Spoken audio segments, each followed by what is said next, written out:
The Department of Justice requesting more time in the sentencing of former National Security Advisor General Michael Flynn, hinting they may seek a harsher sentence. Federal prosecutors asked a judge to push back the deadline to file their sentencing memo from Monday to January 6th and to have it reviewed internally. Flynn is currently scheduled to be sentenced on January 28th. Well, there's a new report tonight revealing more about the focus of U.S. Attorney John Durham's probe into the origins of the Russia witch hunt. Durham is reportedly focusing much of his attention on the CIA requesting the communications of that guy, former Director John Brennan. The probe, however, could now bring into focus current CIA Director Gina Haspel and whether she'll choose to protect Brennan or cooperate fully with Durham. Let's put that question to Heritage Foundation senior legal fellow and former Department of Justice lawyer Hans von Sparkovsky. Great to see you, Hans. Is Gina Haspel in the middle? Well, only if she perceives it that way. I know some people are saying this puts her in a bind. It does not, because her primary duty is not only to protect us in the national security area, but it's also to protect the public from abuse of the power that the intelligence officials have. And in fact, that is what John Durham is looking at. So her first obligation is to cooperate with John Durham and to turn over any communications that he's seeking on Brennan. Because otherwise, if she tries to protect the agency and try to cover up possible misconduct, the mistrust that the American people have of our intelligence agency is going to be even greater. Yeah, but you know, Hans, you know spies. I mean, that right. Says it all. Speaking of which, Durham, as we point out, focusing squarely on John Brennan, who has a lot to answer for, the instigator of the Russia hoax in many ways. Right. He's the guy who created the interagency task force that was fundamentally a spying operation and the basis for the FBI's launching of the Trump-Russia investigation in July of 2016. It appears also that people were lured overseas so that confidential informants undercover, like Stefan Halpert, could be used to try to entrap Trump campaign officials. Didn't work. What do you make of Durham's focus? Well, I think he's going after exactly what he should be, which is how did this operation get instigated? Because we now know that in essence, the Steele dossier was a con game. It was a fraudulent, made-up political opposition document. And yet, not only is Brennan relying on that document when he knows it's unverified, unconfirmed, and political opposition research, but then they're launching an operation against the opposition presidential candidate. That is so far outside of what the CIA is supposed to be doing that it's a good thing Durham is looking into this, because people need to be fired over it and potentially criminally prosecuted for what happened. I mentioned General Michael Flynn's sentencing has been moved to the end of January.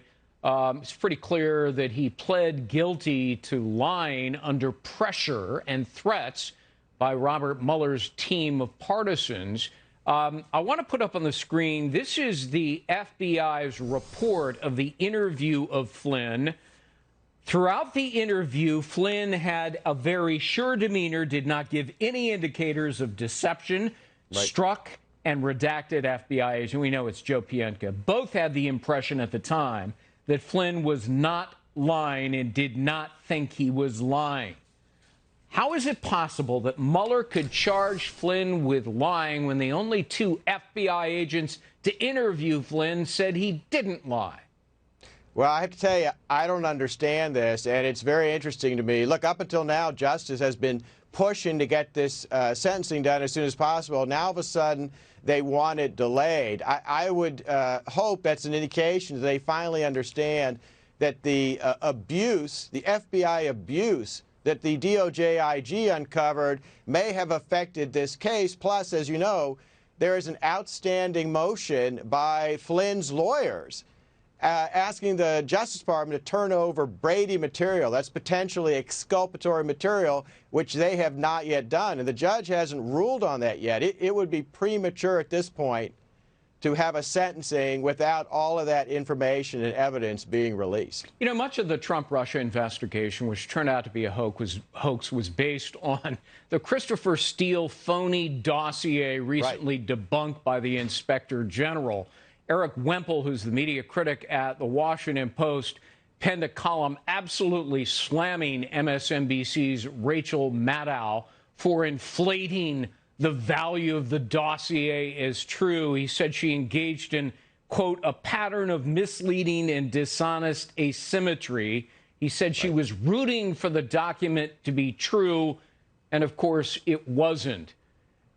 Why would anybody in their right mind ever listen to Rachel Maddow now? I don't know. And, you know, she really hasn't done anything to admit that she was completely wrong. In fact, I think she's still been pushing some parts of this whole discredited story.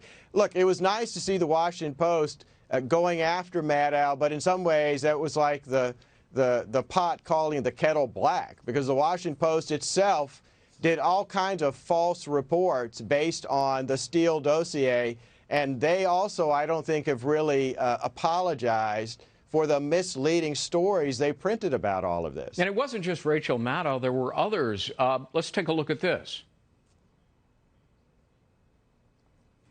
So far, nothing in the dossier has been disproved. The dossier, in fact, is far from bogus. Increasingly, it's the accurate dossier. Increasingly, it's the damning dossier. Because, again, nothing in the dossier has been overtly disproved. There's a lot in the dossier that is yet to be proven, but increasingly, allegations are checking out. My focus today is to explore how many claims within Steele's dossier are looking more and more likely as though they are accurate.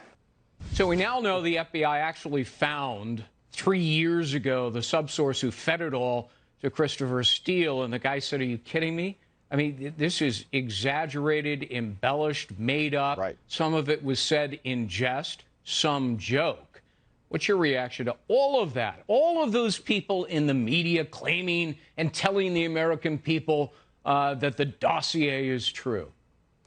Well, they wanted it to be true, which is why they didn't take the most basic journalistic steps that you should take to verify a story. They didn't do any of that. And obviously, it got even worse with the FBI, which, as you know, according to the IG, failed to tell the FISA court that the information in the dossier had not only not been verified, it had been disproven when they started investigating it. And that's why those warrants were issued allowing spying, electronic eavesdropping, when they should never have been issued. The media engaged in grossly reckless reporting, yes, and it was media malpractice on steroids. I agree. Hans von Sparkovsky, good to see you. Thanks. Good to see you. Thanks. Bye-bye.